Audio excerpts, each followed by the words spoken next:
I think we're going to jump into the future of mobile attribution. So first, I will intro our illustrious panelists. So we have Mary from GameHive, Christian from Game Jam, and Steve from Pixelberry. Thanks so much, folks. So I think the general topic here is future mobile attribution. I think we had some comments in the first panel, Conrad mentioning that click-based attribution is dead. And someone else talking about how we, will no longer be able to look at things as granularly as we have in the past. So I think, we can jump right into sort of a pretty broad question. We've heard a lot about possible ways of doing attribution post-IDFA, probabilistic, IDFV, so looking across the portfolio, identifiers across your portfolio, mixed media modeling. So just cutting through, I think, all the noise and sort of BS that's been thrown out there, what's really going to work and what's not going to work from your guys' perspective. So Mary, since you're first in my screen, I'm going to go to you first. What are your sort of high-level thoughts here as we get closer to sort of D-Day? Yeah, I mean, probabilistic attribution, although we would love this for it to be more of a longer term solution, there have been many conversations circling that this may also not be okay with Apple. And to really know for sure, we have to find out. We have to see when that D-Day comes to see what Apple has to say. But I mean, I think we would find comfort if it was okay, and at least if fingerprinting would be a way for attribution. But it does also leave a lot of issues, and it leaves a lot of open-ended questions, including like accuracy.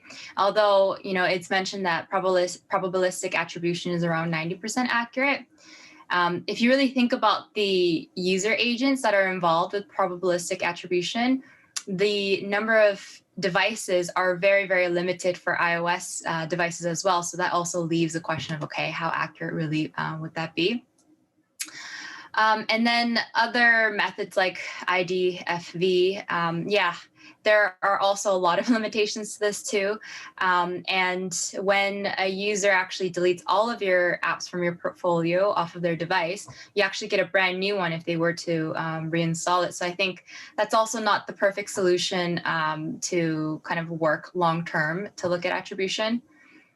And then I think I've been hearing a lot of other different types of attributions that are happening and, companies are working on. Like some I've heard like contextual attribution, where it's no longer about like just the probabilistic and like the user agents, but it's where, MMPs are trying to figure out like what kind of screen brightness does a user have on, like audio volume, languages, or time zones.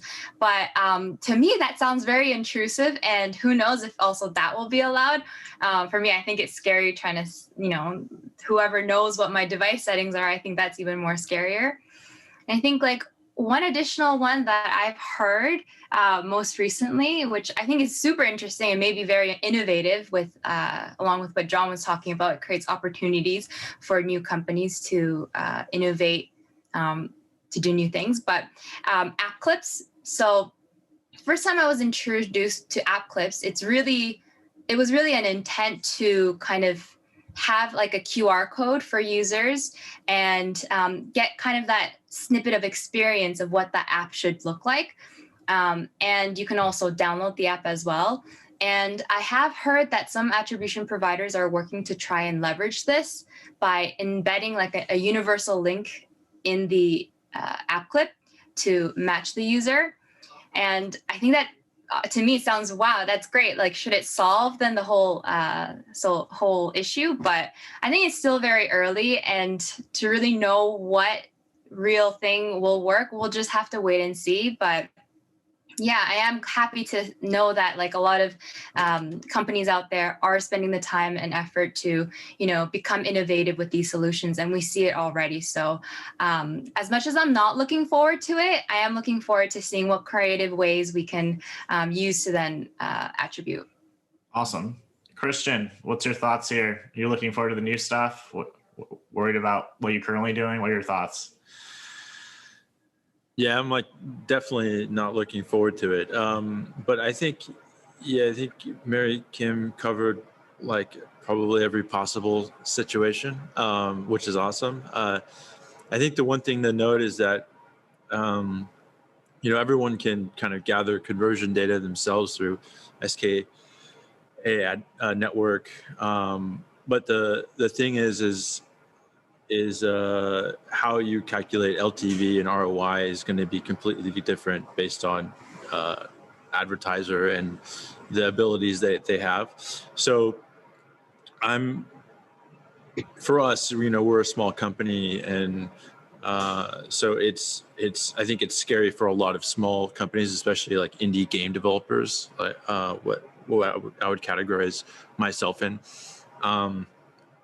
And so you're kind of reliant on your attribution partner, which you know, if you can gather conversion data yourself, then what value does the MMP bring to you, right? And so, like, I think that relationship changes, and how they and that business changes a lot. And there are some things that are not allowed, right? Like, we know that like fingerprinting won't be allowed, for example, which so some solutions are just not going to be allowed according to Apple's terms of service, which is you know, unfortunate. And then I think like bigger companies, like with larger portfolios, will maybe be more reliant on things like IDFA, and they'll have their own advantages through their portfolio, maybe even able to drive lower acquisition costs utilizing IDFA, but that won't necessarily be available to others that can't really utilize that. So I think it varies. It's hugely different depending on advertiser, and I'm definitely not looking forward to it. Steve, what are your initial thoughts? Yeah, I mean, my initial thoughts, I'm gonna basically repeat what we've already heard from other two panelists. I think it really is very highly dependent on the size of your studio and what kinds of resources you have to begin with. The base case is going to be SKAdNetwork, right? Which is Apple's new attribution solution that it's imposing on everybody. It's kind of the center of gravity for the mobile games world, so we're going to have to contend with it.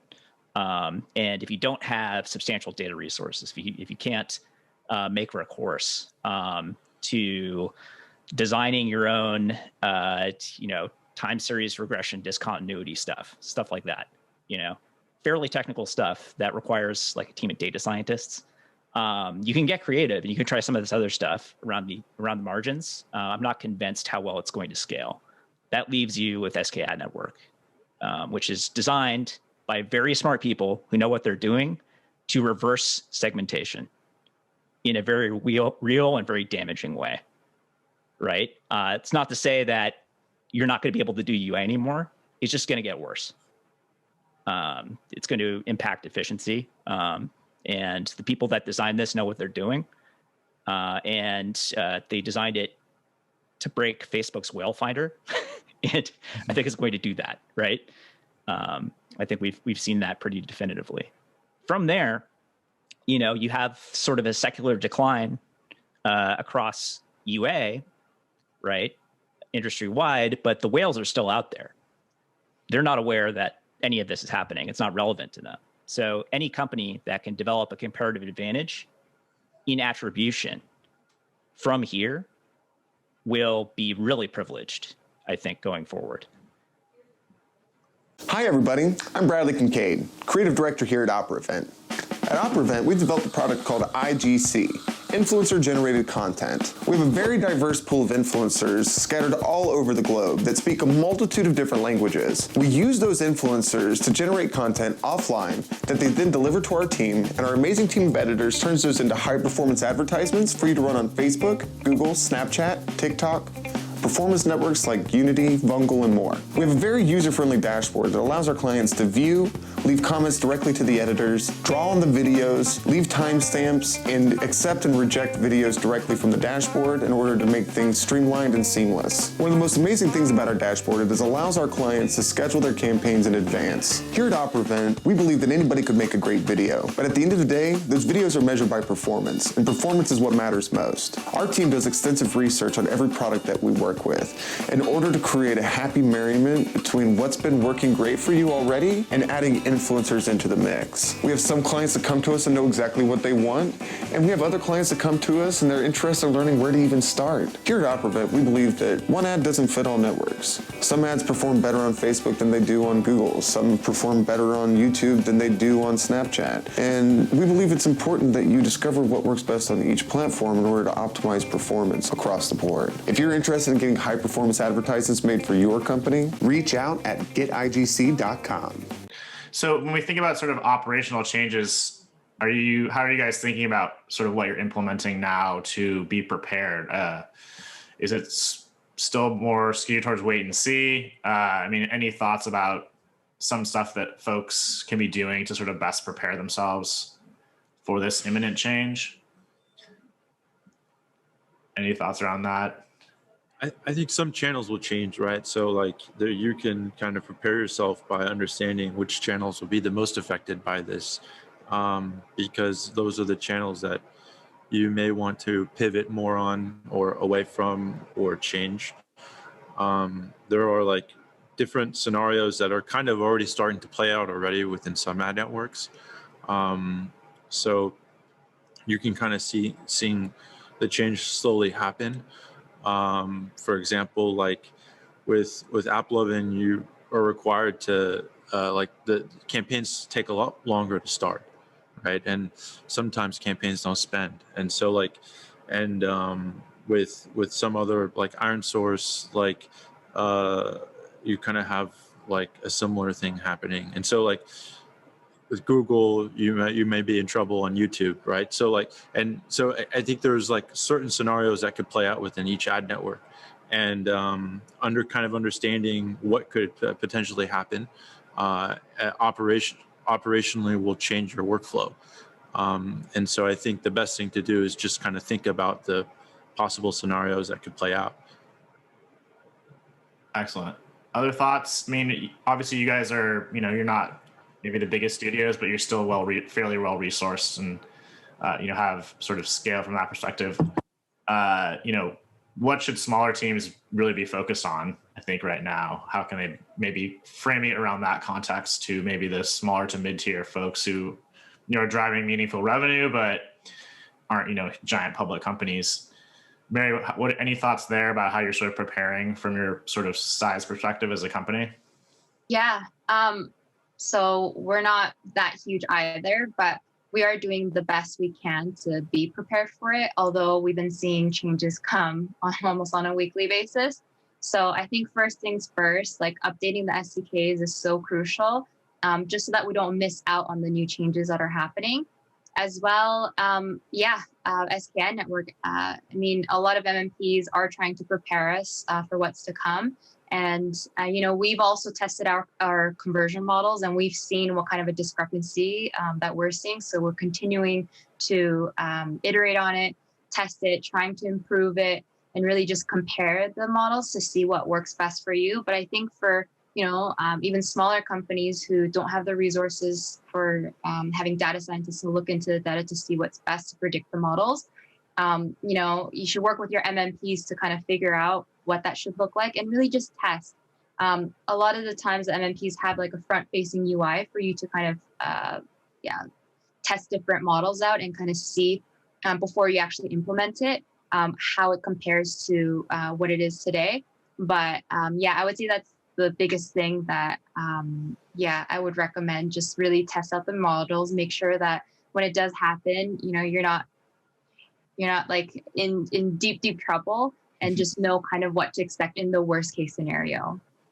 Steve, what's your thoughts around, looking at current data and modeling based on sort of the scenario where you have, SKAdNetwork much limited data visibility? Yeah, it's a good question. Just to go back real fast, I think when this change was announced 6 months ago, I think our studio, like many others, launched into just this paroxysm of activity where I was just like talking to everybody, doing research, reading everything I could, listening to everybody I could, asking questions, people who know more than I do, and trying to just compile as much information as possible about what was going to happen, get a plan together, right? And then 6 weeks later, it's like, nope, wait, it's all changing, right? And so at a certain point, I think we were like, well, this is still in flight. And there are many changes that are still happening even now, even though we're only a month or two out now. So this is not a super satisfying answer, but the fact of the matter is like, the rubber's going to hit the road and then a bunch of stuff is going to happen. A lot of it probably won't work very well.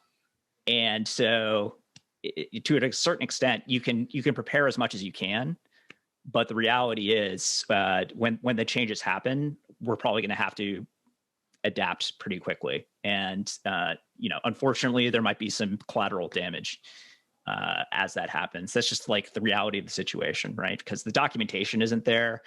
The testing isn't there in my experience or in our experience. Now, in terms of what studios should be concentrating on to like avail themselves of that base case, they really need to understand how they're going to use those conversion events in SKAdNetwork, in my opinion, right? You have these 64 unsigned integers, right? That, only one ever gets sent per user in an anonymized fashion, right? And they always need to go up in terms of the value gradient. So you need to know what your value gradient is, right? You need to understand what those 64 values, like how you're going to instrument them, what percentage of them you're going to use for actual revenue versus pre-revenue events, how your revenue buckets are going to be apportioned to maximize signal. All of these things are like pretty important considerations. The alternative, of course, is to hand it to Facebook because they have kind of an off-the-shelf solution that they're designing. And I think, unfortunately, for a lot of smaller studios that don't even necessarily have data teams, that might be the way to go, at least in the early going, while this stuff shakes out. So when you say collateral damage, is that revenue? Your revenue? Yeah. I think it is. I think it's efficiency. I think it's revenue. Because again, like not all of the facts are known, and some of the facts that we think we know are probably wrong. Things are not going to work the way we expect them to. Even the things that we've been told, right? And Apple has not exactly been what I call forthcoming with information. Got it. Yeah. So let's shift to external attribution support. Obviously, you guys are most likely working with third parties to support your sort of marketing activities. How are you reevaluating that? Christian, I'll go to you first. How are you reevaluating kind of your current setup or partnerships? I know you obviously mentioned your smaller size, but curious kind of how you're thinking about that sort of MMP role. As these changes kind of become more imminent. Yeah, so I think the MMP still provides, it's their job to provide value, right? So even though that you can, gather the conversion data yourself, it's going to require data science to accurately calculate ROI and LTV, I think. So I think the attribution provider can, the MMP can provide this. So we are, in tight conversations with them, getting updates on how they're progressing, and I think the relationship is closer now than maybe it was before. I think also the MMPs. They're in an interesting situation, right? Because they, even though that everyone can gather conversion data themselves, I don't think anyone will be able to do it better than the MMP in terms of actually calculating ROI and LTV. So you could see these businesses change. I wouldn't be surprised if MMPs went into different lines of businesses to take advantage of the situation because they're well prepared to, I think, better than the publishers. So I think, in my opinion, the MMP is going to be really interesting to look at this year and seeing how those businesses change. And do you feel, obviously you have close discussions, it isn't specific to you, but just in general, do you feel like there's, innovation happening that's going to help support a lot of these changes for especially smaller teams that maybe isn't known yet, but do you feel like, they can pivot to maybe not provide the same, level of visibility, but sort of a lot of out of the box solutions that will be, solve a lot of these problems for smaller teams? I don't think so. I think it's yes, but I think this is like the big thing here is margins are shifting in different directions, and I think the companies that are going to get squeezed are the small ones, and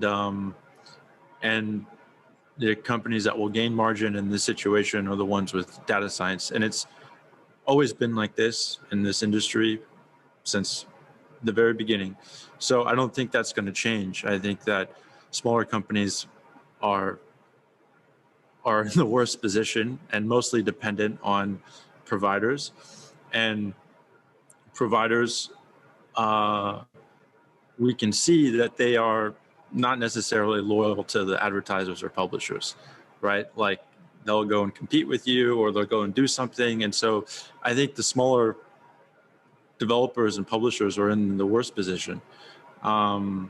But hopefully there are good companies out there that do provide solutions for them and that allow them to navigate through this. But unfortunately, I think that's just how it is.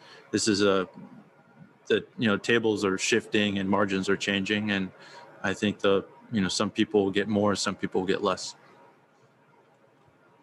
Cool. Mary, you mentioned about looking at sort of the future based on sort of the data that you have as it relates to some of the conversion value stuff. I mean, can you talk a little bit about how you guys are kind of thinking about SKAdNetwork and some of the constraints, obviously, with the conversion values? I mean, any thoughts or a framework that you can maybe share with folks in terms of your approach that you're taking to kind of figure out what your strategy will be when this sort of bomb drops eventually? Yeah, I can't say I'm super happy with the testing that we've been done. Like, it's definitely inaccurate, and we're really missing a huge piece of the puzzle.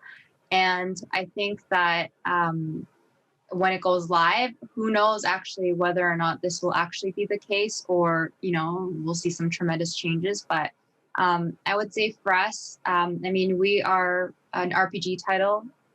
We have both Top Titans 2 and Battle Bouncers that are in that realm, and a lot of it has to do with IAP. So it is also going to affect us quite tremendously in a sense where we do go for whales. We go whale hunting, and that's going to be very, very difficult for us to kind of navigate where they come from and who these users are.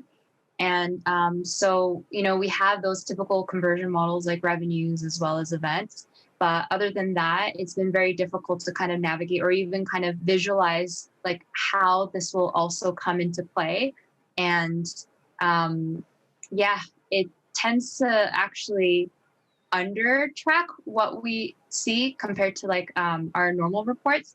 So we're still testing to see whether or not we can kind of improve this, but it is like the new reality of what's to happen. But I would say like in terms of model design, we're still trying to figure it out, and we're trying to follow through with the best practices and the basis. But in terms of getting creative and really seeing what works, we really have to see. Got it. Steve, any thoughts around, you mentioned some of the event types, like obviously spend is usually, obviously top of mind, but maybe some earlier events. I mean, are you thinking about, events or milestones and shifting kind of your thought process around that related to? Yeah. Well, so it's going to be game specific, right? Number one. Number two, you have this tension between trying to get as much data as possible for as long as possible and getting data that is actionable immediately for optimization purposes, right? Because of the way SKAdNetwork is designed, they've kind of put you in this dilemma where you have this timer system, right? And it kind of gathers up groups of data, groups of users, and then spits the aggregated data back out on kind of a randomized schedule. And if you instrument your events further down the funnel, the quality or the importance of that signal can rise, right? You can find a whale who's spent $100, for instance, in the first week, right? But that's also coming potentially like 10 days after install or something like that.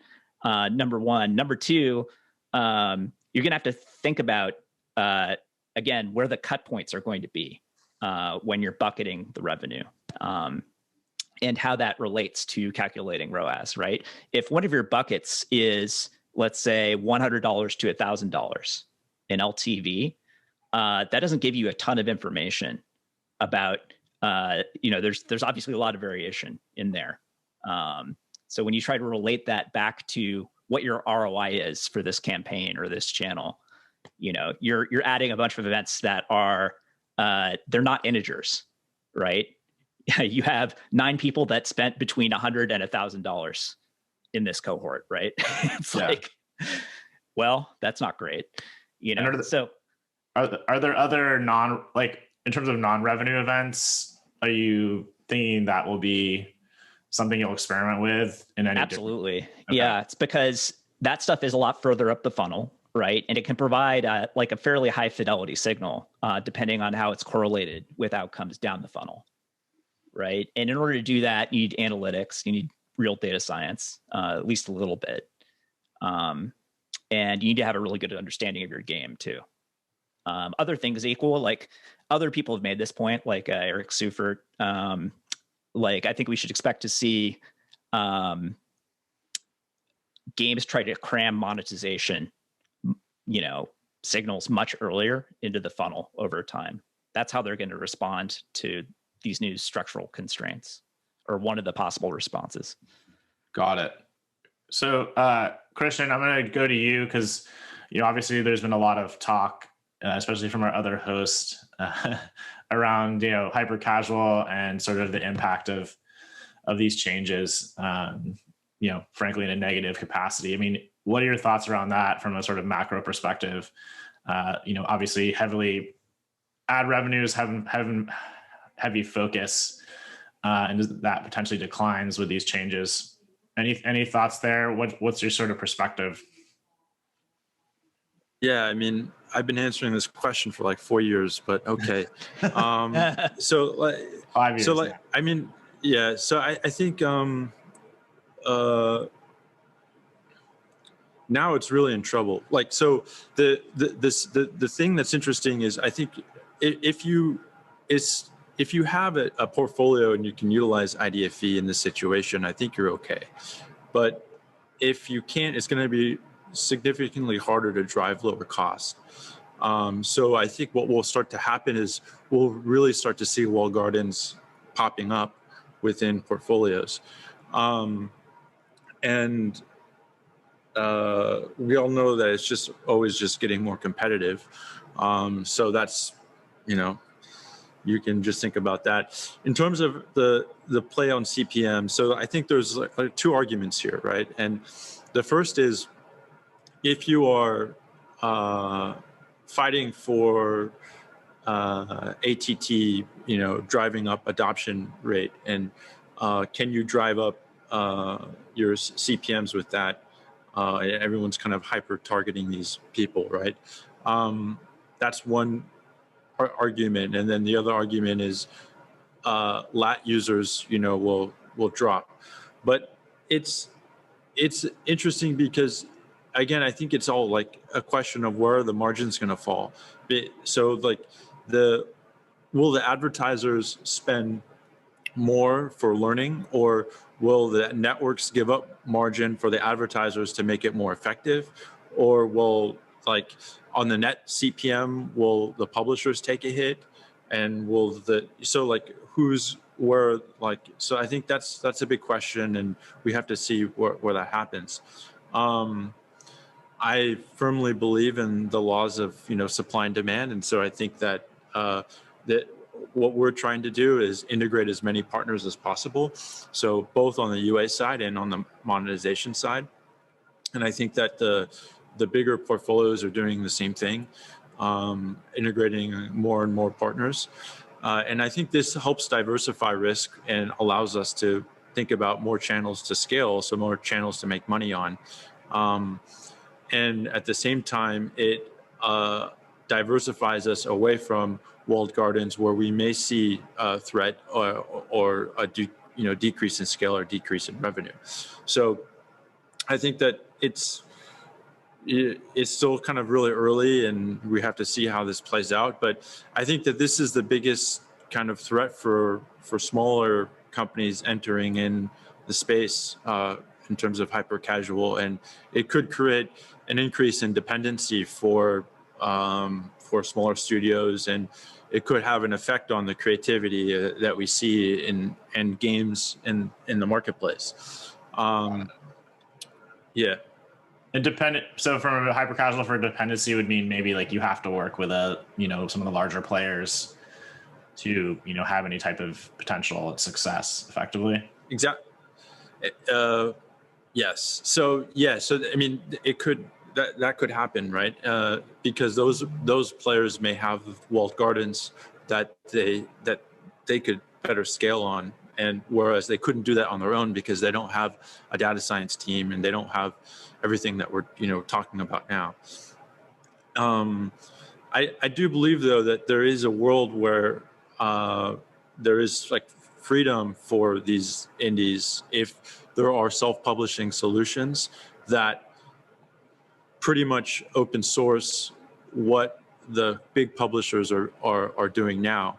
And so I do think there is a way out of this for indie developers, but somebody has to come up with a solution and somebody has to allow other developers to use it. But no one has, I think some people are talking about it, but no one's really done it at scale yet.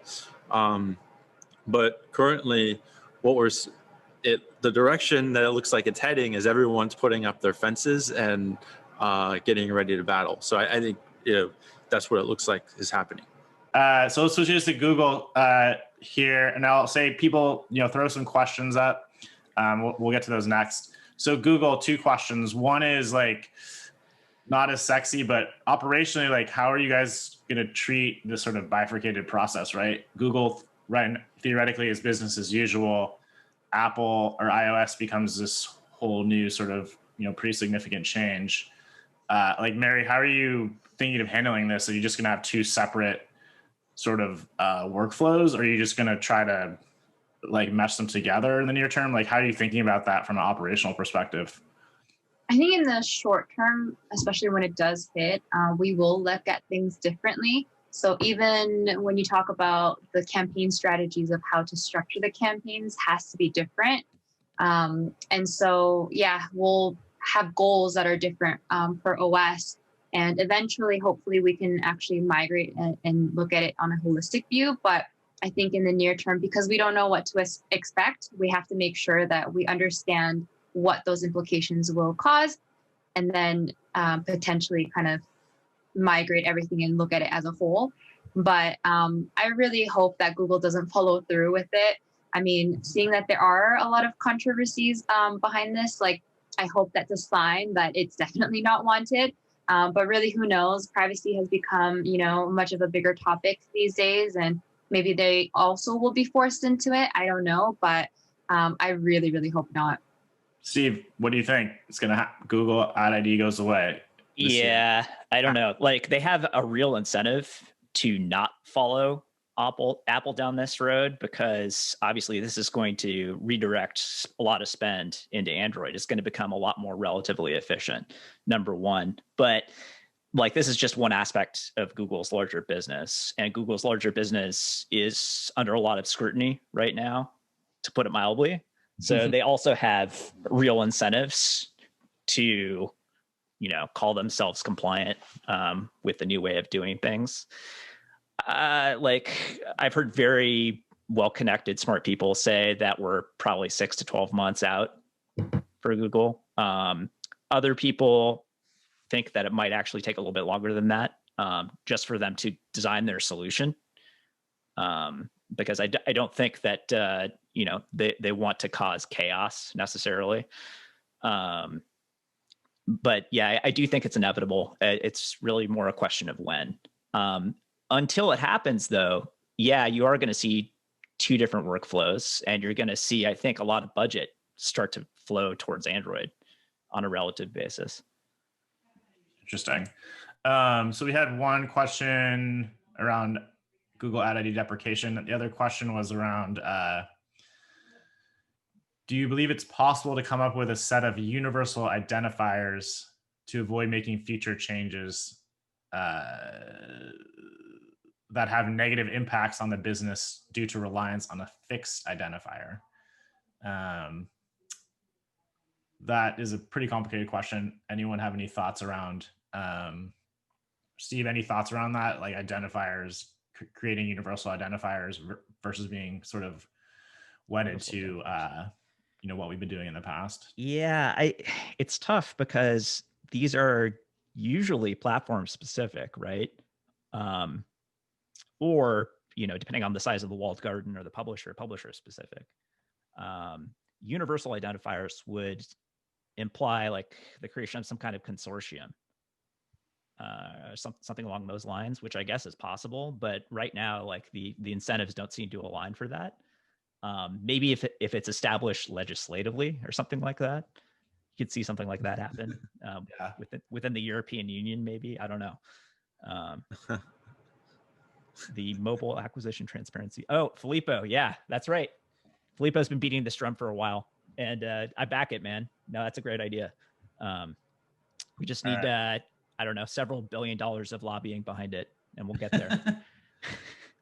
Christian, somebody had a question. They wanted you to elaborate more around your sort of solution to the walled garden. I think for indie developers, my hypothesis was you're talking about some type of maybe collaborative solution to this identifier issue that was open source. I don't know if you had any further thoughts around that, and maybe what you think people should do, or that you're seeing people think about. Yeah, I mean, I don't think there is a real solution at the moment, but I think it's definitely possible, but I don't think there is a real solution. But I think that if there was the solution, it would be a solution where developers gain more margin, because again, I think this is just all about where like money, right? So, and if that's the case, then the technology just has to get democratized, and margin has to flow into the favor of content creators. So the solution would be to democratize the technology. Okay, so from so are you talking about sort of like a lower like rev split essentially, or like a platform fee revenue? If someone could build a solution that can scale outside of walled gardens, for example, or with them through some means, programmatically, or through scaling on lots of other networks, or if someone could come up with some kind of technical way to do this and then democratize it, I think that is one solution of not being dependent on walled gardens. But there's many, I think that how this can just, like, every time there's a walled garden, there's always some kind of form of disruption over time, right? So, and usually that has to do with a change in technology or a change in behavior. And, but I don't think there is a solution now, but maybe there could be. Got it. Okay. Let's see, other questions. Well, this is sort of adjacent, but how do you guys see the industry changing with iOS 14, specifically around campaign structure, creative testing, creative iteration? Mary, I don't know, do you have any, you talked a little bit about, well, very high level, like campaign structure. Any thoughts around that from a sort of operational perspective, what changes we might be seeing around campaign structure, creative testing? Yeah, it's going to really affect pretty much all your processes in terms of creatives. And I think the most important thing to think about is actually the campaign structure. So for instance, on Facebook, just following the rules and doing what would actually make sense. So you have just a limited amount of what you can actually put out there, and to segment it in a way where it kind of gives you those answers to the questions that you might be wondering. But honestly, we don't know. So I would stick to, you know, a good design of the campaign structure. But yeah, maybe it might make sense to really just sit down and think about, you know, if we were to see everything on an aggregate, what kind of would be valuable for you and what would make the most sense based on that. But it's going to be a mess. It's going to be a real mess. I don't know. I'm tempted not to end on that note, but I think we will. So thanks guys so much, guys and gals. Thanks so much for participating in the panel. And this actually wraps up the event.